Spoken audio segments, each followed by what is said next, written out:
Messi na Cristiano bateretse mu gatebo k'abakinnyi beza babayeho ku isi. PS yitwa Ndayishimiye Reagan cyangwa se nushaka kumwitera Rugaju. Reagan ni umunyamakuru w'icyamamare, n'umusesenguzi, n'umwanaliste, ibirenze ibyo ni commentator, akaba ari na coach cyangwa se urungu akaba afite coach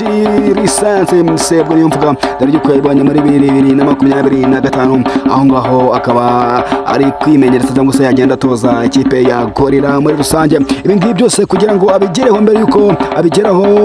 gutoza ikipe ya Gorilla akaba arasanzwe agenda atanga cyangwa se yifashishwa mu gutoza mu mikino ya gisirikare nkaho yatozaga ikipe ya Special Force, akaza kuba yifasha kugenda igera ku mukino wa nyuma aho yaje kuba ititwara neza maze iza kuba itsindwa na Republican Card ku mukino wa nyuma w'igikombe gihuza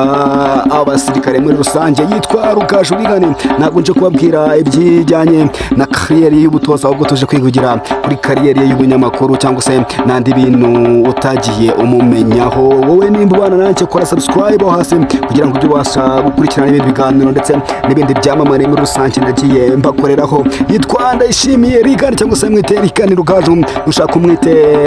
best journalist cyangwa se best commentator cyangwa se best analyst man mu Rwanda muri rusange. Arakunzwe cyane, musore muremure ukunda kuberwa cyangwa se wambara akaberwa nk'uko bigenda bigaragara, ukunzwe n'abantu benshi mu Rwanda, ukunzwe n'abantu benshi muri rusange bumva ururimi rw'ikinyarwanda, dore ko umusore byose iki gikundura gikora ku buryo asobanura cyangwa se uburyo asesengura umupira w'amaguru. Uyu ni wa musore ushaka gusesengurira ikipe cyangwa se umukinnyi akaba yakwereka uburyo ikipe iri buze gutsinda cyangwa se ikipe iri buze kuba itsindwa, maze nk'uko yabivuze bikaza kurangira biba. Ikindi kintu azwiho Reagan Rugaju ni uko ngo hagati y'uwo bita Cristiano Ronaldo ndetse n'uwo bita Lionel Messi, abo ngubo byo ni rucabana afana uwo bita Cristiano Ronaldo, dore ko yaje kuba anamukorera icyo bita ngo ni 001 ndetse n'icyo bita ngo ni 002, akaho abashaka kwerekana yuko bita ngo Cristiano Ronaldo ariwo bita ariwe 001 mu gihe Lionel Messi ariwe 002 mu gihe bagenda bahangana. Gusa reka mbanze wumve kano kantu ubwo bita Reagan Rugaju arimo arasesengura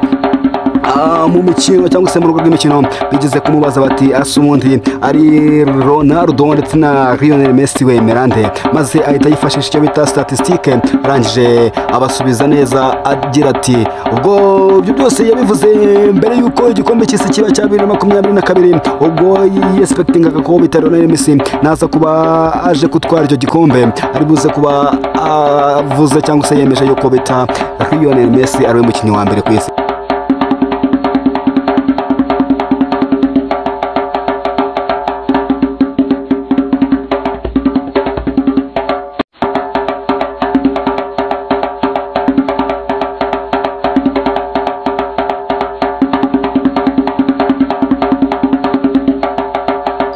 Guys, mwabyumvise rero bita Reagan Rugaju nta kindi avuga igikombe cy'isi iramaze kwemeza yuko bita Lionel Messi naza kwegukana igikombe cy'isi cya 2022 araba akonfirm cyangwa se yemeje yuko ari umukinnyi wa mbere ku isi bidasubirwaho, yuko ngo nibitereko abandi bantu bamugiranyaga nabwo vuga ba Pele no bita ba Maradona na ba Ronaldinho aramaze gukora ibyo bo batakoze. Ibyo byose yamaje kuba abikora maze 2022 bita Lionel Messi aza kuba yegukana iki gikombe cy'isi, maze bita Reagan Rugaju aza kuba avuga ati nguyu ni number 1, aza kuba hindura icyo bita 001, aza kuba mugira bita Lionel Messi, aza kuba ufite bita Cristiano Ronaldo, aza kuba mugira 002. So my people, ikindi kintu wamenya kuri Reagan Rugaju cyangwa se Ndayishimiye Reagan nuko yagiye akora ku binyamakuru bitandukanye mu Rwanda, yakoze ku cyo bita Flash FM, aza akora ku cyo bita TV1 ndetse na Radio 1, angaho nabwo yagendaga asesengura umupira ndetse anokagiza imipira, dore ko kuri Radio 1 by'umwihariko aho hanagendaga amenyekana cyane, dore ko yagendaga arushaho kugenda akorana n'ibindi byamamare mu gusesengura umupira ndetse